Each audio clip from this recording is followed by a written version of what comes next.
A young monk was searching for happiness. He had studied with many teachers, but he had not found the answer. One day, the monk was walking in the forest when he came across an old monk sitting under a tree. The old monk was meditating, and the young monk sat down next to him. The young monk told the old monk about his search for happiness.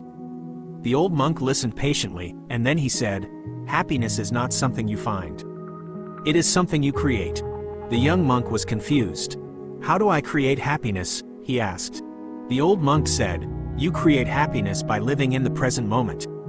You create happiness by being grateful for what you have. You create happiness by helping others." The young monk thought about what the old monk had said. He realized that he had been too focused on the past and the future. He had been longing for a happiness that he thought was somewhere else. The young monk decided to live in the present moment. He decided to be grateful for what he had. He decided to help others. It was not easy at first. The young monk often found himself thinking about the past or the future.